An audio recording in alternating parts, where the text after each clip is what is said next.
Hello, this is History Shorts with the Artifactual Scholar. Today, I'll be talking about the Gaspee Affair. By the early 1770s, the relationship between Great Britain and her American colonies was rapidly deteriorating.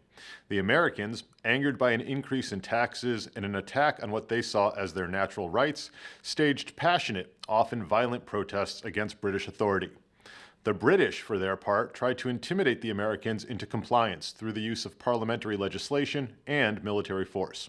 Boston and New England were seen by the British as the epicenter of revolutionary agitation and were the focus of efforts to quell the unrest.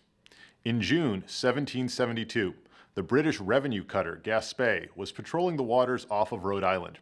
Her commander, Lieutenant William Dudinston, charged with enforcing British trade laws, was hunting for smugglers near Newport. However, Dudinston and the Gaspee also made a habit of stopping and harassing ships that were conducting legitimate business, and in doing so had angered many Rhode Islanders. On June 9, 1772, Dudinston spied the packet ship Hannah making way from Newport and prepared to board and inspect her. The Hannah, a smaller, more maneuverable vessel, was commanded by Benjamin Lindsay, who refused to yield to the Gaspee and instead headed for Providence, luring the larger vessel into a chase. As the two ships headed north, Lindsay maneuvered the Hannah through the shallow waters near Namquid Point. The Gaspee, in hot pursuit, followed and got stuck on a sandbar. On arrival in Providence, Captain Lindsay went to inform John Brown, prominent merchant and co-founder of Brown University, about the chase and the predicament of the Gaspee. Brown, in turn, sent word of the situation to the local Sons of Liberty. Gathering in Sabin's Tavern, the Providence Patriots decided to put an end to the despised Gaspee. A group of about 50 men, under the direction of Abraham Whipple, boarded longboats and rowed out to Namquid Point, surrounded the immobile Gaspee, and forced the crew to surrender.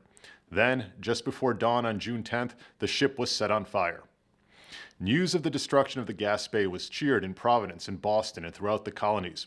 Many patriots saw this episode as a victory for freedom against tyranny. But in London, the reaction was quite the opposite. King George III instituted a commission to investigate the destruction and offered rewards for information about those involved so that they might be transported to England to stand trial. Yet, despite the Crown's best efforts, the commission was unsuccessful in identifying the perpetrators. Despite the commission's failure, many patriot leaders grew concerned about British efforts to impose tighter controls on the colonies.